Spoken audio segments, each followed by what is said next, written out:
I want you to imagine something with me right now. I want you to imagine this.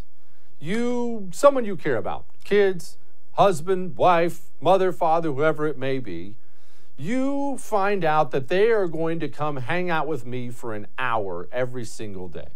And during that hour of every single day, I'm going to say something not only untrue to them, I'm going to say it repeatedly, and it's something that could get them hurt. Let's say it's your kids. Let's say your kids are coming to hang out at the studio with me for an hour every day, hang out with the crew, and during that hour, I make sure everyone in my studio and myself, we tell them, hey, you don't have to look both ways when you cross the road, especially the highway. Don't even bother looking. Shoot, just go stroll across it. Nothing's going to happen.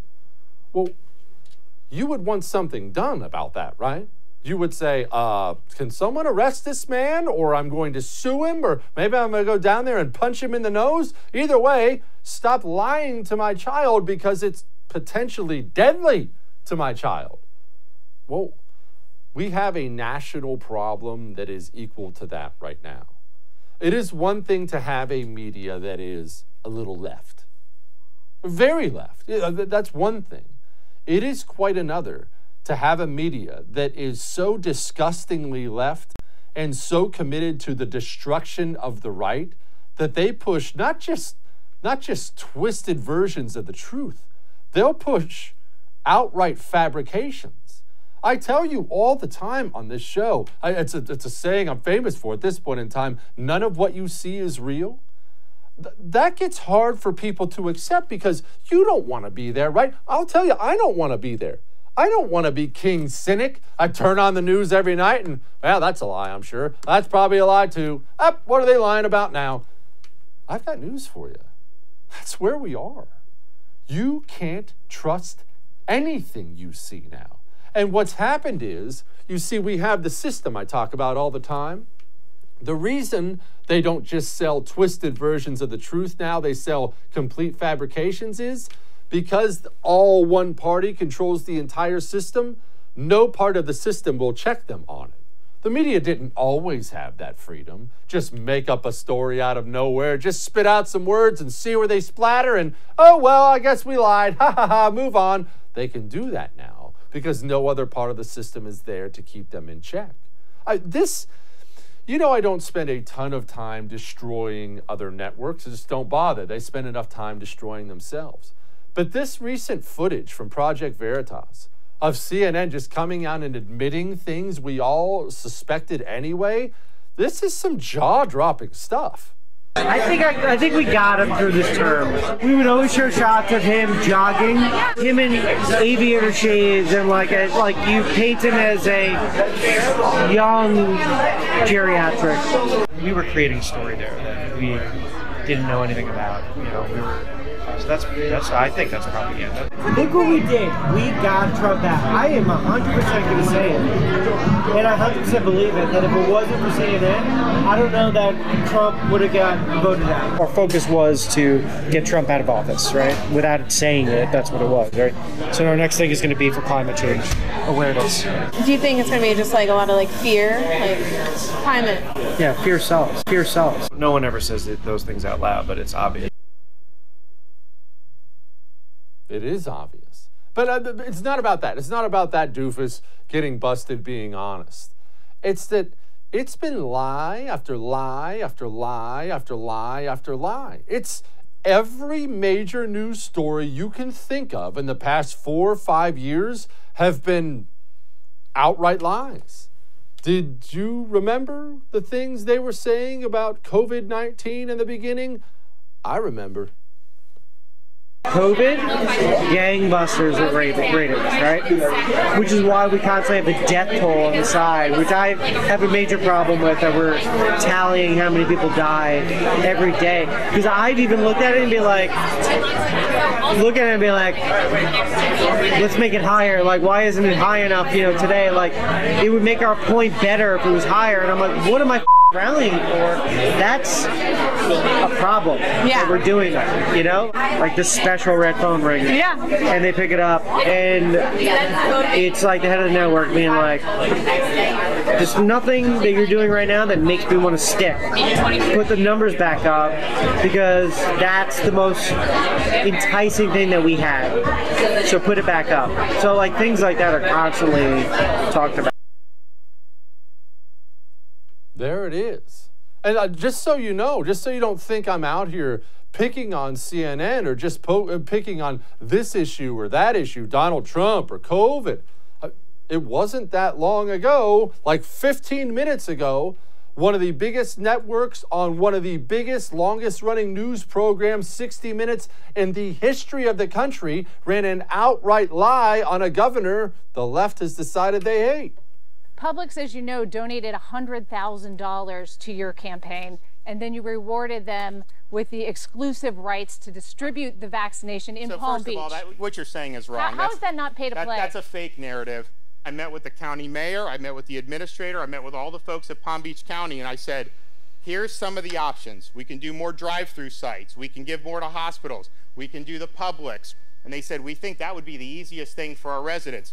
But Melissa McKinley, the county commissioner in the Glades, told us the governor never met with her about the Publix deal. The criticism is that it's pay to play, Governor. It's wrong. It's a fake narrative. I just disabused you of the narrative, and you don't care about the facts, because obviously I laid it out for you in a way that is irrefutable. Oh, that makes him look bad, right? Man, all he's saying is, I just disabused you of. He didn't say anything, right? Except this is what he actually said. First of all, when we did the first pharmacies that had it were CVS and Walgreens, and they had a long-term care mission. So they were going to the long-term care facilities. They got vaccine in the middle of December. They started going to the long-term care facilities the third week of December to do LTCs. So that was their mission. That was very important, and we trusted them to do that. As we got into January, we wanted to expand the distribution points. So yes, you had the counties, you had some drive-through sites, you had hospitals that were doing a lot, but we wanted to get it into communities more. So we reached out to other retail pharmacies, Publix, Walmart. Obviously, CVS and Walgreens had to finish that mission, and we said we're gonna use you as soon as you're done with that. For the Publix, they were the first one to raise their hand, say they were ready to go. And you know what? We did it on a trial basis. I had 3 counties. I actually showed up that weekend and talked to seniors across 4 different Publix. How was the experience? Is this good? Should you think this is the way to go? And it was 100% positive. Oh, that looks a little different, doesn't it? None of what you see is real. None of it. And the problem is this. The problem is too many on the right. Forget about the left. Many of those people are gone and can't be saved. Too many on the right. I don't know whether this is you want to believe people because you want to believe in the inherent goodness of people, or this is you don't want to acknowledge exactly where we are as a nation. But too many on the right simply still try to believe the initial narrative as soon as it's sold to you. I remember when this Find the Fraud story came out with President Trump. Washington Post ran with this story about President Trump. Quote, find the fraud. Trump pressured a Georgia elections investigator in a separate call, legal experts say could amount to obstruction. Oh my goodness. And then 6 months later, once the election's done, had to issue a long retraction because guess what? It was all a lie. And I'm not saying this to you just to recap all the lies. If I were to recap all the lies, the gigantic lies that have just been told to you just in recent years, the show would have to be extended to about 12 hours. So I'm not going to do that. I'm going to do this. It's time for you to change your mindset. Me too. It's time for me to change my mindset. Going forward, when you see something big, anything big, don't believe what they're telling you. And that's the thing. They get you because it's not just coming from one person or one thing. this person says it, and then this person says what that person said, and then this entertainer says it, then this professor says it, and then this athlete says it, and then this person says it, and then this bureaucrat says it, and then the FBI says it, and then these people say it. And, well, I mean, everyone's saying it. Surely everyone isn't lying. No, they're all lying. All that may have made you uncomfortable, but I'm right. We got a great show for you tonight. Buckle up.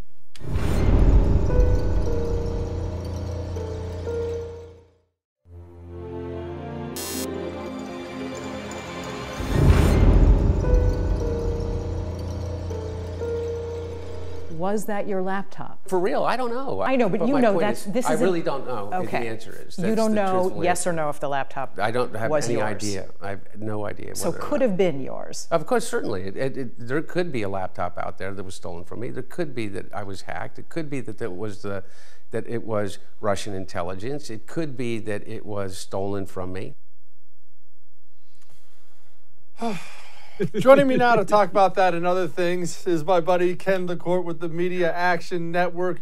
Ken, okay, obviously it's not exactly news. Hunter Biden in his personal life is not doing well. This is a human being that's not doing well. My question is more about the media than anything else, because we now have the FBI, or independent forensic analysis of Hunter Biden's laptop by ex-FBI agent finds no evidence of fake data. We know it's his laptop. But the media ran with the fake narrative story, and they ran hard, Ken. Oh, look, we knew it was his laptop from square one. I mean, it was the story coming out of there was, there was a lot of forensic evidence on it. There was him never denying it from square one. I mean, could you imagine if somebody's like, hey, Jesse was high and he came and dropped off his laptop at my shop, and then after multiple repeated efforts at us getting back to it, we released it and did this with the information, and you being like, I don't know, maybe. It was like everybody knew it. It was a cover up by the national news media to make sure that Donald Trump was not reelected, and that was clear from the get-go. And what is also clear, because I've read many documents that were taken from that laptop, what is clear was that Hunter and his buddies needed people to do his company a favor, the company that he was helping in Ukraine, and his dad went in and did it. Now, we don't have the audio tape recording of him saying, Dad, get America to put pressure on this country to fire this prosecutor, but it was clearly what his clients needed to know and needed to have happen, and it happened. So it's like, this comes up to Joe Biden. But look, if we can't even get to the point where we're taking this seriously, taking that next step, I have zero belief that the FBI or any government agencies will take a strong look at what was likely Joe Biden selling off the foreign policy of the United States to help his troubled son. Ken, what's wrong with the media? And I know we have all these little like bumper sticker sayings, they're all biased, they're all left-wing, they're all this, and all those things are obviously true, but I view this as being so bad for the country, what we have right now in the media, and I can't understand why. How did it get so rotted? You know, part of it was they started getting rewarded for bad media behavior.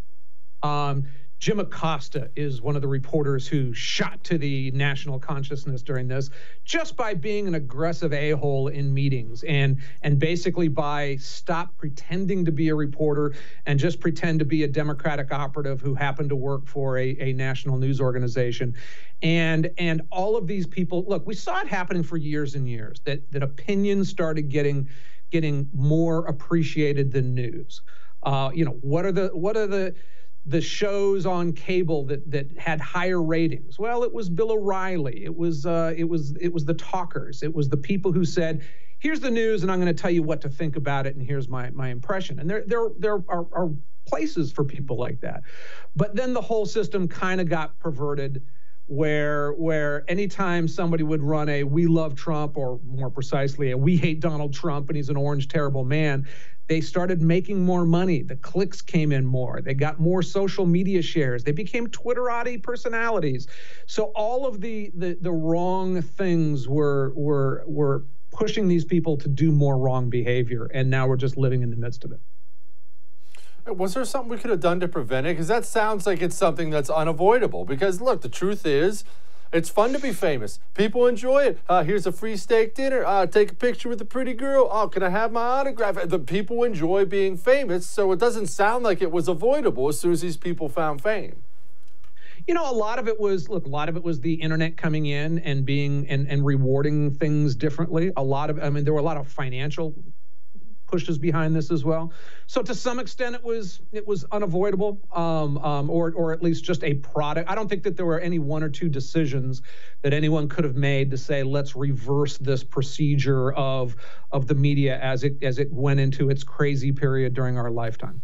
Look, it happened in the early 1800s, late 1800s. I mean, you know, read up on yellow journalism. It was a nutty time, and similarly, there were reasons for that. All right, speaking of CNN, I have some Brian Stelter to play for you. Here he is. Where are Tucker and Sean Hannity and Laura Ingraham? Where is Ainsley Earhart and Steve Doocy and Brian Kilmeade? Where are the biggest stars on Fox getting vaccinated? I get it's a personal choice. I get that's between, you know, the hosts and their healthcare provider. But everybody else is doing it, right, Matt? I mean, all across television, all these anchors are rolling up their sleeves. Why do you think we haven't seen the biggest stars on Fox News get vaccinated or show us their vaccine selfies? Ken, I have a theory on this, and this is just a theory. You are the media expert. I am not, so I want you to shoot it down. I think Donald Trump created his own media bubble where cable news was already probably not struggling, but it's still huge, but not doing as well as it done before because there were more options. And Donald Trump was so interesting. His very presence kept a lot of very, very untalented people in their media seats for a long time. And now with him gone, these people are just lost because they don't have anything interesting to say. I don't have any other explanation for that embarrassment I just played you. Yeah, I mean, look, there was certainly Trump made better TV. Trump made better news. I mean, it's just, you know, how many times can you say, has Joe Biden lost it? I mean, Trump was a walking, talking, cable news-driven, Twitter-driven phenomenon that made them more popular, that gave them higher ratings.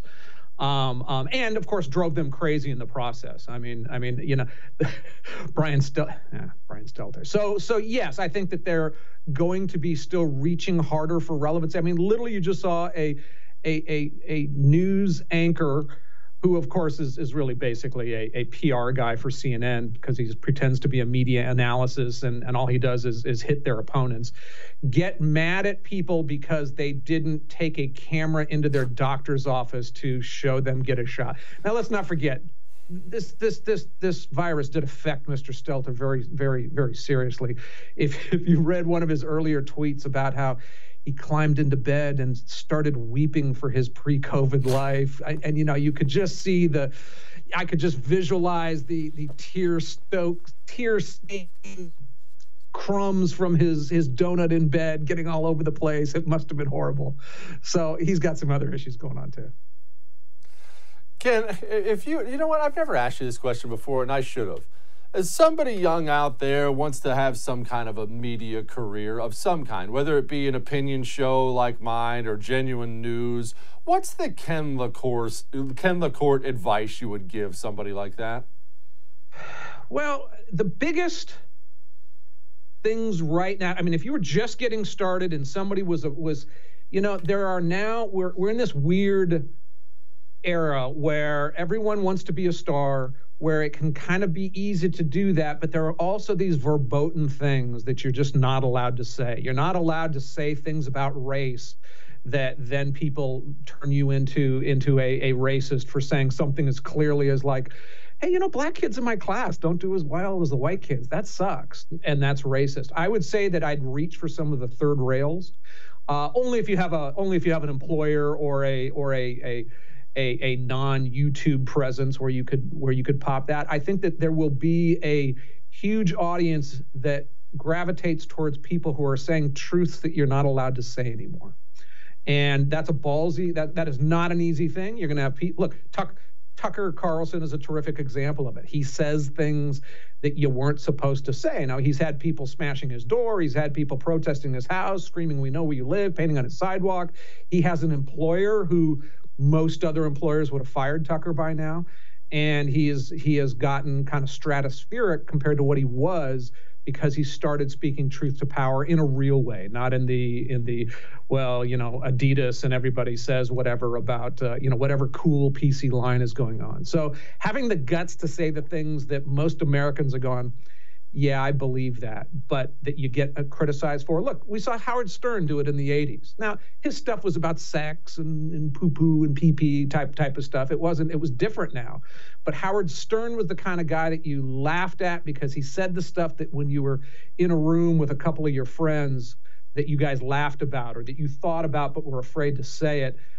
That's a dangerous road, but if you want to get stratospheric, that's the road that I'd follow. Ken McCord, everybody, just gave you a media career. Thank you, Ken. Thanks, Jesse. Good to have you. We'll be back.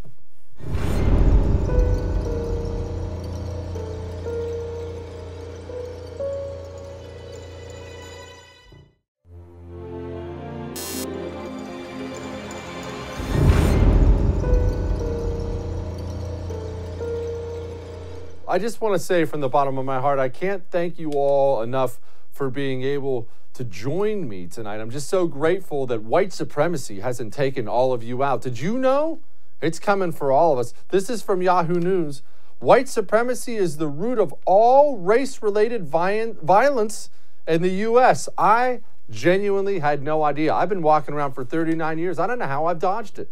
Joining me now to talk about that and other things is a reporter for the Post Millennial, Mia Cathell. Mia, did you know that white supremacists are out there prowling around in droves, hunting you and I down?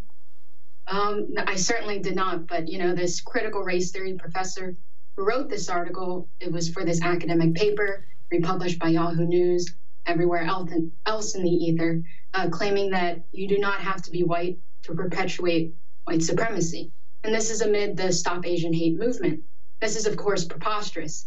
It's no surprise that this critical race theory professor also teaches anti-racism courses, and she instructs her students, upwards of 12,000 who are enrolled in this 3-week curriculum, that you don't have to be white to perpetuate white supremacy. It's this white supremacist institutions and systems in America that have created this culture where Asians are seen as perpetual foreigners, blacks are seen as subclass citizens that are denied unalienable rights. And this, of course, is just bogus leftist theory. Okay, the Stop Asian Hate campaign. Everyone has seen all the headlines out there. Everyone has sadly seen all these really tough to watch internet videos of oftentimes elderly. That's what really gets me. Oftentimes elderly people being horribly assaulted violently. Can you please explain the white supremacists who have been doing such things? Yes, it's actually points towards black assailants, not these so-called white oppressors, such as that video you're playing. 3 elderly Asian citizens were assaulted in Oakland's historic Chinatown.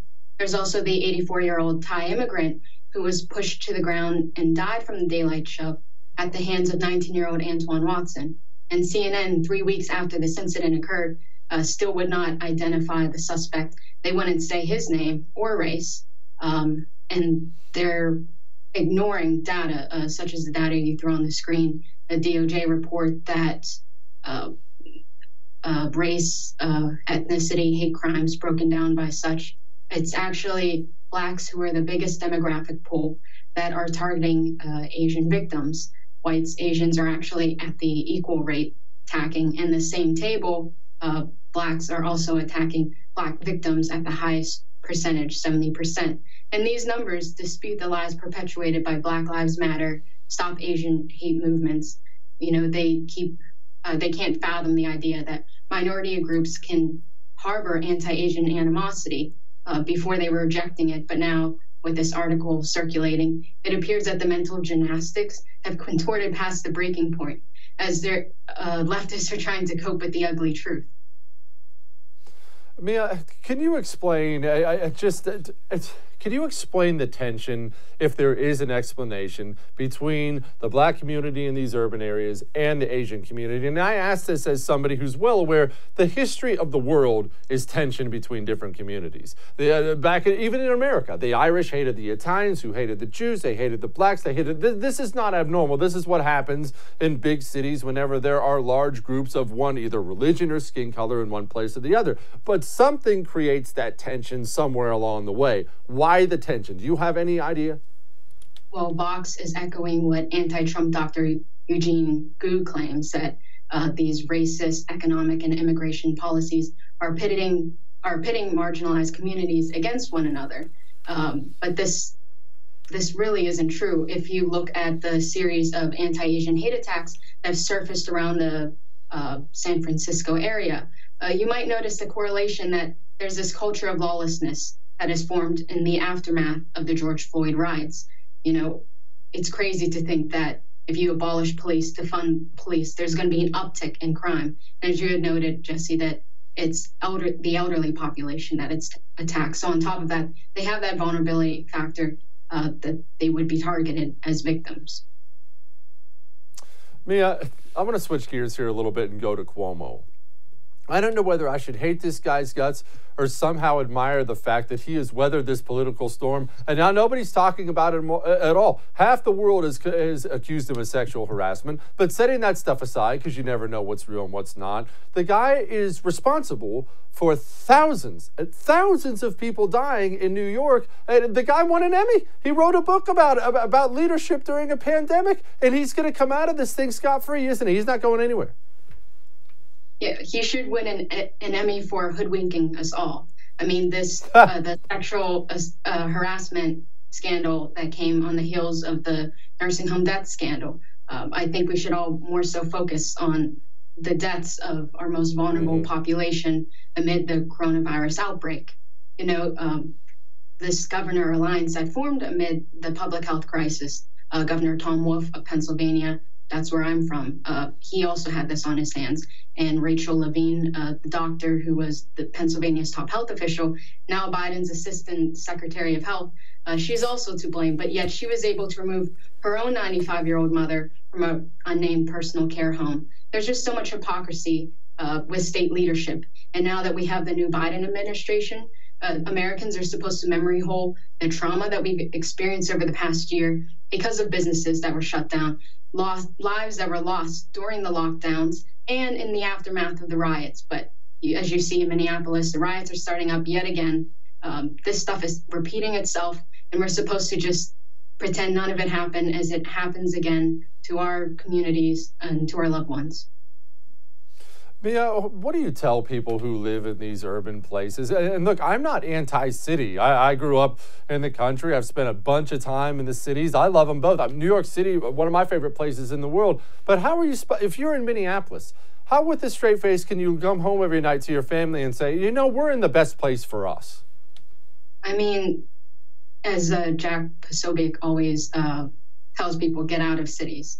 And, you know, Pennsylvania, there's such difference between urban areas, suburban areas, rural areas, as you can see with Lancaster County being all Amish, and Pennsylvania being such a battleground state, such a swing state. It's present there. There's a big flock from cities, and of course Biden was winning the urban areas, of course Philadelphia, Pittsburgh, but you see Democrat-run major cities across the United States have this crime problem, because the progressive district attorneys are in coordination with the Antifa, Black Lives Matter rioters. It's all under the guise of First Amendment rights, property destruction, looting, arson, assaults on law enforcement.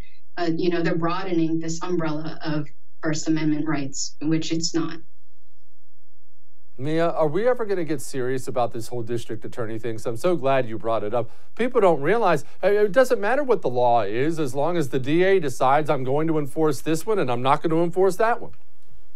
Well, you see with Portland's district attorney, Mike Schmidt, the Post-Millennial revealed over the summer that he is old friends with an Antifa activist.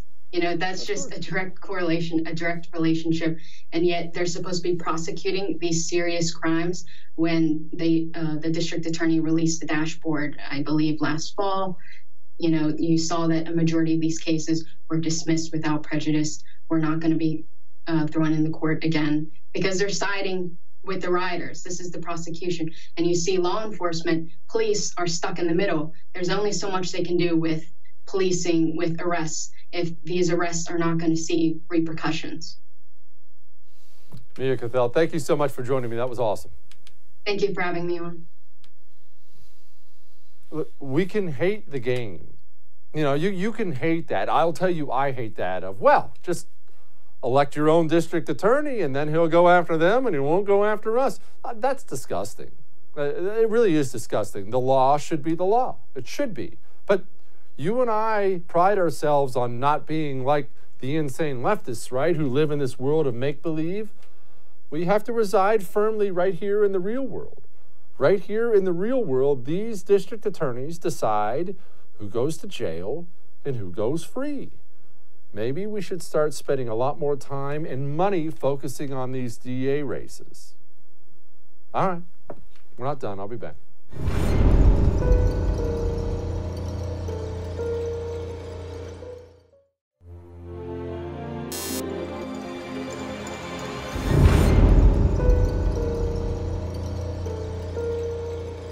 What do we actually do about the media? I mean, it's one thing for everybody on the right to yell and scream about it all the time. I've done it 1,000 times. I've done it here on the show. But what can actually be done? This stuff we saw recently with CNN, this is really, really bad. It seems like this should be, if not illegal, that there should be something that can be done about it. Did you see this? They're bragging about taking down Trump. I am 100% going to say it, and I 100% believe it, that if it wasn't for CNN, I don't know that Trump would have got voted out. Trump was, I don't know, like his hand was shaking or whatever like that.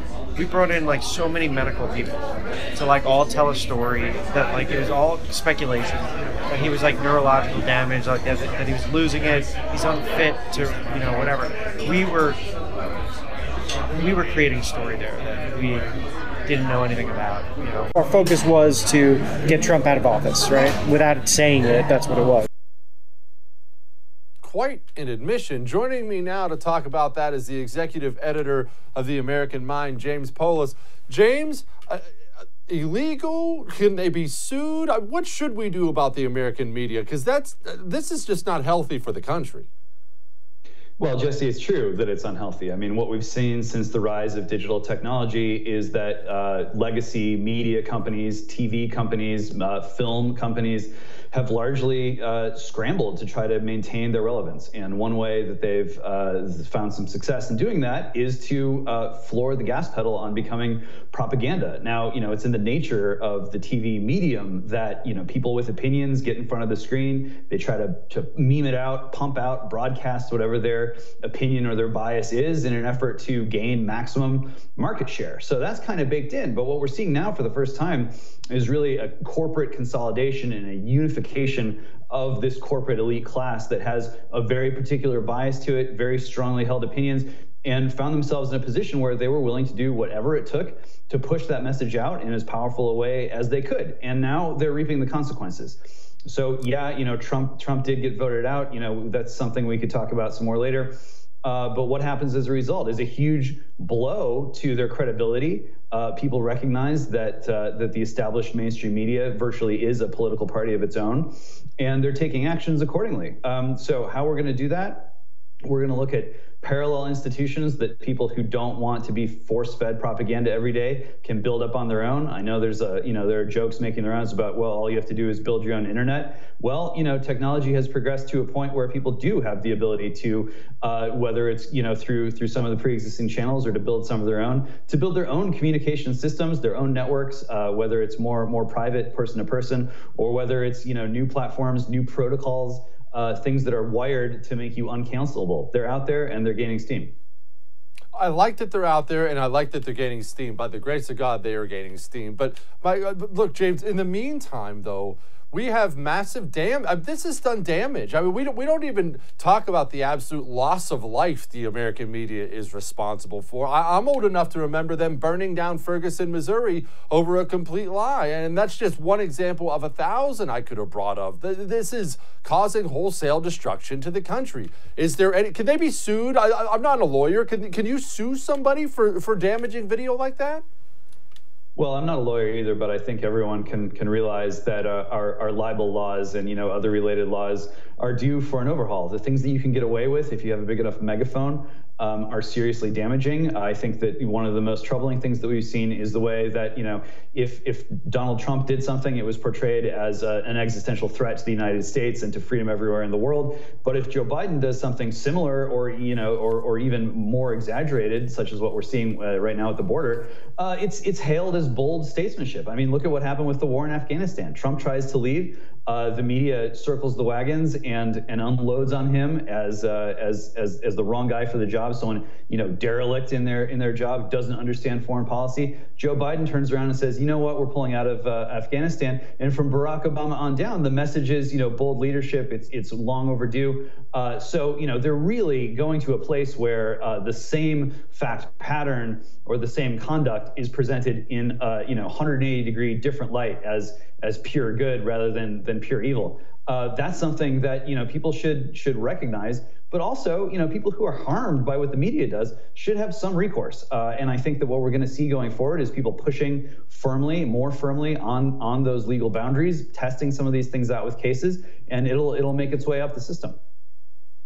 James, on a macro level, you say people are moving on, and I feel like maybe we comfort ourselves too much with that. Are they actually moving on? Because I'm not worried about you. I'm not worried about me. I'm not worried about anybody, frankly, watching The First at this very moment right now. These are people who care about politics. They're going to be relatively informed on the issues. I'm worried about the average Joe who actually decides elections. And he gets home and he has dinner with the wife and talks to the kids, and then he turns on NBC for 15 minutes. That's how a lot of people still get their news. Are people moving on? I think they are. I mean, you look at what happened with QAnon, just to take one example. This is a non-organization, sort of broad movement, sort of online culture community that grew and grew over a relatively short period of time, and for their trouble, people who are largely just entertaining notions that that date back to when Oliver Stone got rich and famous, turning them into a blockbuster movie that was hailed as brave and adventurous. For QAnon's trouble, they get portrayed as a far-right movement. So people are out there starting to recognize whether or not they've had any participation in Q, since it's been turned into a national news story, and once again the media beating up on this group of people as if they're evil incarnate. When we know that the real violence and civil disturbance in America is coming from other places. Americans are now starting to recognize that if they don't take affirmative actions on their part to get some InfoSec, to make sure that they're able to have private conversations, to make sure that they can find people like them online and off, and build movements together with them, they got to do so in a way that isn't reliant on the same handful of corporations that don't have their interests at heart, and that in many cases see them as evil people. James, I'm glad you brought up corporations. I have, in the past, maybe I was a fool then, maybe I'm a fool now, but in the past I was always against I'm not doing a boycott. That's stupid. That doesn't work. And I've come around on it. I will tell you, I don't fund people who hate me anymore. When I see a corporation doing something that I view as an attack on my way of life, it's not that I organize some massive boycott, but that's the last time I spend my dollar on it. And I think we all on the right should be more purposeful about where we spend and don't spend our money. Am I off base now, or was I off base then?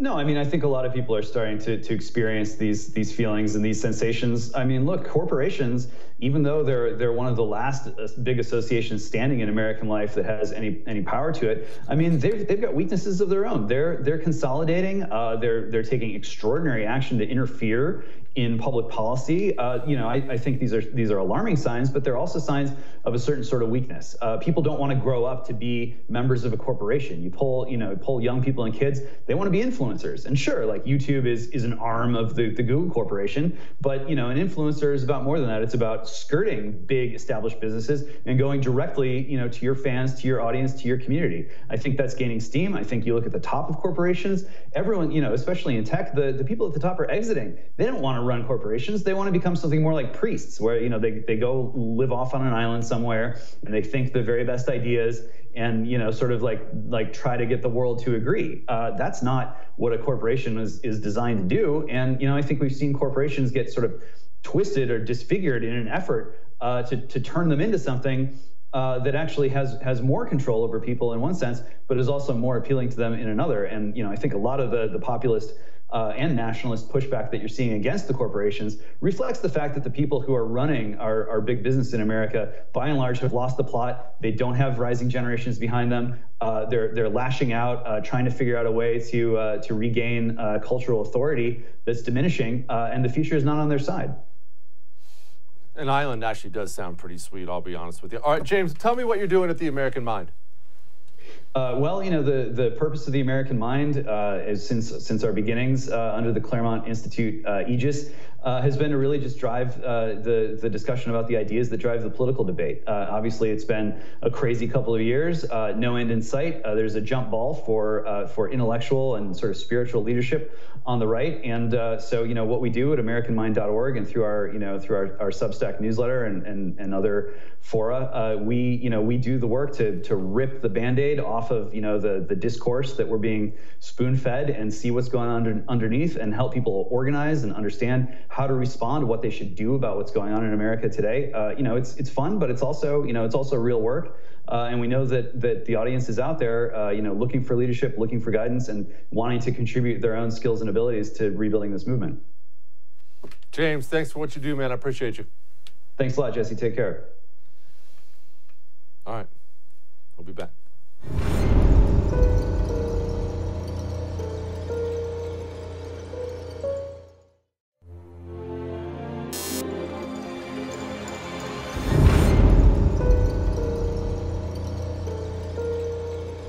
What we have now is not working.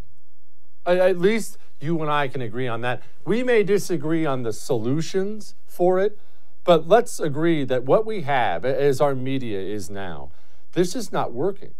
And it's not just that I disagree with things that are being said. That's the norm. I don't mind disagreement. I don't mind alternate points of view. It's that these are hostile to America. These people, the media as a whole, maybe not every individual, of course not, but as a whole, they hate this country. How are we supposed to deal with that? I know one thing, we are supposed to deal with that. We can't go on like this. We can't go on with complete lies being pushed into people's homes day after day after day after day. It's bad for America. Half this country still thinks Donald Trump colluded with Russia. That's how bad it is. Whatever the solution is going forward, let's just agree on this. We do need one, because what we have here, it's going to end us if we let it. All right. We'll do it again sometime.